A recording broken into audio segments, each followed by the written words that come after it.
10 reasons that you should have a rocket mass heater.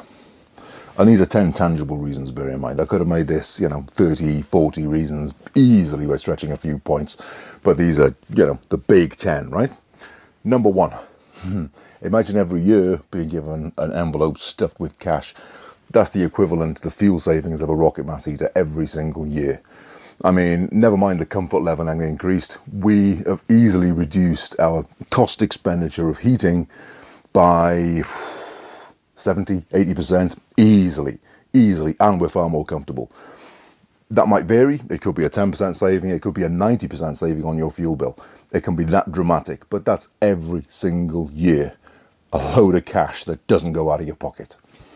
Number two, you need a far smaller wood store. That means you build a far smaller wood store. That is obviously a lot less time having to build it or having to pay someone to build it, which is a cash saving, but also a huge cash saving on the materials needed to build it.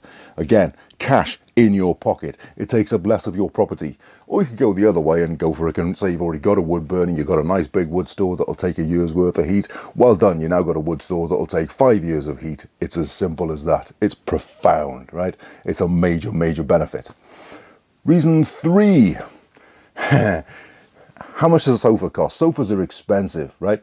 If you work out just the cash purchase value, it's huge. Never mind if you're buying it on credit and, they're paying for it over, 5-10 years and the sofa's knackered before you even, half pay it off. You'll never need to do that again. If you're buying a second-hand sofa even, no big deal, A lot cheaper, but you've still got down the hassle of moving the thing, getting the old one to the dump, all the rest of it.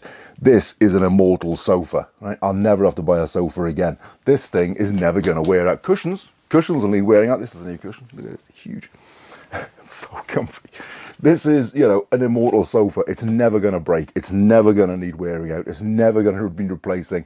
This is just done. My sofa problem is solved for the rest of my life, right? I'll have to replace cushions. This is quite compacted now, but this is recycled, and I've had this on here for 4 years now. Yeah, just coming up into its 4th year. These cushions behind, these were actually cut off old sofas that were being scrapped. Again, free. Big cushions, again, from old sofas that were being got rid of. Yeah, it's all free. I'd like to get some really nice big leather covered pads on here one day. Not a rush. Even these blankets were second-hand and overdyed, All very inexpensive. I will never have to buy a sofa again. Think how much the value saving, the cash value of never having to do that again for the rest of your life. No matter how cheap you're buying sofas, right? The hassle and the time value and the fuel of having to go and get the damn things and dispose of the old one, right? That is, time of your life back. Huge cash saving. Another, tangible reason, right? Reason 4. Because this thing uses small diameter fuels and, smaller bits of fuel overall than the big logs that you need for running like a conventional wood stove, unless you want to go through huge amounts of it, you can access fuel like that very, basically for free from all sorts of areas. Anytime that they're cutting for power lines, we've had fuel from that sort of work. You can use driftwood, you can use old pallets, you can use any packing materials that are made of wood. Really cheap scraps of wood that people wouldn't use for anything else. Bits of, trimmings from where someone's come through and cut their hedges back, or they've topped a tree to, get a bit of light into the house or whatever. That small diameter stuff that most people wouldn't bother with and just chuck on a bonfire. You can cut that, stack it, and heat your house with that. It's relatively easy to get hold of fuels with a rocket mass heater because the fuel is so small. It's brilliant. It's a real advantage. So again, huge cash saving there potentially. This is a big one. Number 5, you will never have a repair bill again. You'll never have the worry of a repair bill again. The only thing that can go wrong with this, I can fix myself because it's so simple. There's no moving parts. I'm not waiting on parts at the end of an industrial supply chain or an engineer to come out and give me a £200 bill just for turning up, because I've had to call him out on Christmas Day. There's, no more fear of your heating going down, right? It's huge, right? It's literally, I burn sticks in it and it heats my house. There's nothing to go wrong. Anytime there's a problem with it, there's something blocking the flue between the burn feed and the top of the chimney. There's a problem. Something is blocking that. I've got rods I can do an entire clean through in an hour, top to bottom. entire service, and it, you know, needs doing once a year anyway. But if there is a problem because a crow's dropped something down the chimney or whatever, it's really quick and easy to diagnose because it's the only thing that can go wrong. I never have a repair bill again. It's huge. I never have to worry about that ever again for the rest of my life. Think about the times you've had the stress of the heating's gone down. Not only can we get someone out, how much is this going to cost us? What else are we going to have to sacrifice in order to pay that bill? I never have that stress ever again. It's not a factor. It's just not something I worry about. Which brings me to number 6. You're power cut proof. Right? Doesn't matter. The grid can go down in a major storm that's, you know, going to last for 4 or 5 days. No one can get out and repair the power, all the rest of it. No big deal. We're power cut proof because of this. I've got plans for other things like a rocket powered oven and all the rest of it. I don't need that. That's nice to have. I don't need that to make myself power cut proof. This thing in, you know, a major grid down situation, it provides us with heat. Huge saving. It heats the house. Doesn't require any power. Doesn't care whether the power's running, it just runs day in, day out, no matter what the rest of the world's doing. But also we can heat water on top of it, so you can, you know, if you heated enough water and you had a little 12-volt pump running off a battery, you could have a shower if you wanted to. But we use it for, you know, just, you know, basically having a simple, you know, stand-up wash. You can, you know, it's washing up water, you know, we don't need to worry about that. We can cook on the top of this. You know, you wouldn't do fancy meals, but you cook soup on top of this very easily. We've done it. We bake cakes on it fairly routinely, more often. That's something we actually do. You can cook on it. In the event of a power cut that goes on for 6-7 days, it doesn't really matter to us. Taking care of lighting, that's quite a big one here in winter. That's, you know, a few battery banks and some LED lights and you got light for weeks. I'm just not worried about it. Not an issue. This, this takes care of the big one. This is heat. It's huge. I never have to worry about what are we going to do in, you know, extreme cold. If the power goes down, it's just not a problem. And of course in winter is when it goes down. Again, not a concern. Is that anxiety gone forever? It's just not a problem. 6 is freedom of the tyranny of the radiator. Actually means 7. I hate radiators, you know, bolted to walls in always the worst places. I wanted to put a bookcase there. It's the perfect place for a bookcase. We could put a nice doorway through there into the kitchen, but there's a radiator in the way. We have to do all the plumbing. No matter what it comes to, and never mind the fact that people put radiators under the windows, which is the most ridiculous, inefficient place imaginable to put a radiator. It's like, how can we just throw this heat straight out the house more efficiently? Let's put it there. Nuts. I don't have to worry about leaks from radiators in extreme cold snaps. I don't have to worry about any bite bursts or anything like that. I don't have to worry about maintenance of any of that system because there isn't any of it. I don't have radiators anymore. This thing heats the whole house. If I had a big house, I'd either have a bigger rocket mass heater or I'd have 2 rocket mass heaters and I'd use one every day and we use one every 3rd day or whatever. It'd work. It's still going to be better to me than radiators. Radiators occupy space in the room that you can't use for other stuff. You can't put furniture in front of it or your heating doesn't work anymore. You can't put furniture there at all against the wall because it's there. It limits your living space in a way that not much does else. You know, anything else you can move around. Your radiators, they're stuck there. Not a concern. We're ripping ours out room by room and they're going and we're never putting radiators in again. I can put furniture wherever the hell I want. Brilliant. And no, I've never seen anyone else really talk about this, but you know, for me, it's one of the real benefits of a mass heater is I don't have to worry about the radiator being in the way of where I want to put stuff ever again. Number 8 is cooling, which seems weird for a heater. But in summer, when we don't do AC in this country, it's just not a big deal. There's a couple of options you can run that are passive, but they're huge things that require tubes installing and all sorts. This thing just does it automatically. When it's cold in the evening, you know, when it cools off at night during, you know, really hot spells, you open the windows and you open the fire bricks so that the hot air inside the house as it cools off outside will automatically start to flow through the mass heater and out the chimney. At the point in the morning that it gets warm enough that it's warmer outside than inside, it shuts off by itself. You don't need to do a thing. It just shuts off just because of physics, right? The chimney stops working. At which point, the coolness that existed outside during the night has been drawn through your house, cooling the whole thing, right? You know, everything in your house is now cooled down significantly, right? So it's not sitting there, you know, red hot from yesterday still, but also that cool air flowing through the bench has cooled it down nicely.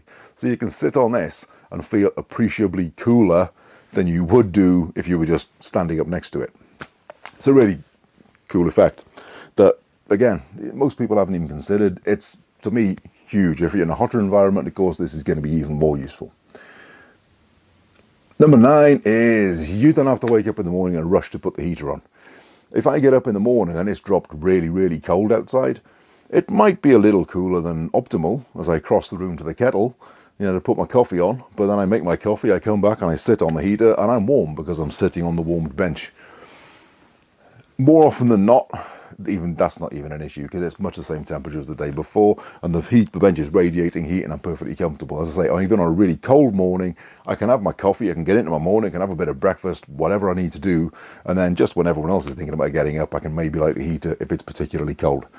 But because of the slow release aspect of the bench, it never drops really cold like you do with just about, I think, any other wood-based heat system other than really expensive things like masonry stoves. It's huge benefit. If you ever lived in an environment and you're running entirely on wood heat, you know how useful that is. It's a real feature. It's a definite benefit of the mass heater. And number 10. Number 10 is the big one. I never need to buy another heating system as long as I live. For the rest of my life, my heating system, done. Completed it. Never a concern. Nothing I'm ever going to have that worry about again. I'm never going to have the worry of how am I going to afford that? Can I get a grant for it? Is someone selling a second-hand one? How are we going to do this? Oh no, winter's coming on. What are we going to do? No, none of those stresses. This thing will do me for the rest of my life. Might take a bit of maintenance now and again. Stuff I can do myself easily. But it's pure financial cost. I never need to buy a heating system for the rest of my life. I'm 50, and that still is going to save me potentially tens of thousands of pounds if I'm talking about actual real comfort, right? If you're a relatively young person, that tens of thousands of pounds could actually mount into hundreds of thousands of pounds if you consider that the big current push is for heat pumps. A heat pump is designed to last about 10 years typically, and they cost about £18,000 to install, right? And you've committed to that now for the rest of your life. Every 10 years, you've got to find £18,000 to replace a heating system. Or you've got to get a grant for it or whatever, which, still, the taxpayers' funding at the end of the day. There's no such thing as a free lunch. We pay for everything. So, no matter your circumstances, this is going to save you thousands and thousands of pounds every single year for the rest of your life, right? Replacement cost over a human lifetime of heating systems is huge, right? Especially if you're a relatively young person. Add to that the freedom from maintenance, the freedom from repair, and the massive reduction in fuel costs. And we're talking, let's face it, at the very least, tens of thousands of pounds for the vast majority of people. Tens of thousands, right? Let's face it, rising potentially for some people to hundreds of thousands. Hundreds of thousands of pounds. Or dollars. We're talking such big numbers now that it doesn't matter which currency we're really looking at, right? Either side of the Atlantic, hundreds of thousands, right? That's time that you don't have to go out and earn the money for, right? It equates to more time doing things you love and less time doing something you don't like just for the money, right? Just to keep yourself warm and comfortable in winter, to make sure your family's warm, right? These are major priorities. They huge concern across vast areas of the world, especially now with the destabilized climate, both politically and environmentally. That kind of stability that this thing affords, you can't put a price on. But what we can put a price on is the sheer cash saving that we're talking about. So, if you actually work that out across a human lifetime, right? So, and that's really conservative, right? Let's call it 100,000, right? £100,000 that this is going to save me across my lifetime. That's 100 grand that I haven't got to go out and earn, except it isn't. It's 150 grand I haven't got to go out to earn because I haven't got to pay tax on any of it. So that again, right? Because don't forget, it's not just the money you earn, it's all the deductions from that. But it's not actually, it's more than that. So it's more like, 170 because working's expensive, and I've got to, pay to go to and from work. So then I got to earn the money to go and do that. And then I got to earn the money to go and do that. And knock on effect. The clothing I've got to wear to work, a proportion of my vehicle running costs to go to and from work. I've got to have a really decent phone because I need that for work, and there's those costs.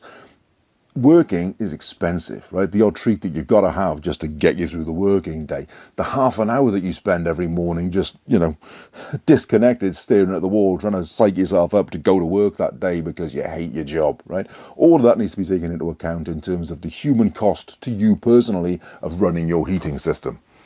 And this gives you your life back. If you work out the true cost to you as an individual, it's the hours of your life that it costs you to heat your home. And if you can save 10% of that, it's huge. This saves a lot more than 10% of that. This negates the need to replace a heating system for the rest of your life, or to pay any repair bill or any heating system for the rest of your life. It's huge, it's transformative, and it's freedom. You can stockpile fuel to last for years. You can't do that with any other heating system. You can with a big wood stove, but you need like a tennis court sized wood stove to be able to do it. This thing can change lives. It does change lives. As far as we're concerned, there's our life before the mass heater and our life after the mass heater, because we're comfortable now, and I no longer have the anxiety of how we're going to stay warm in winter. It is huge. You should definitely build one.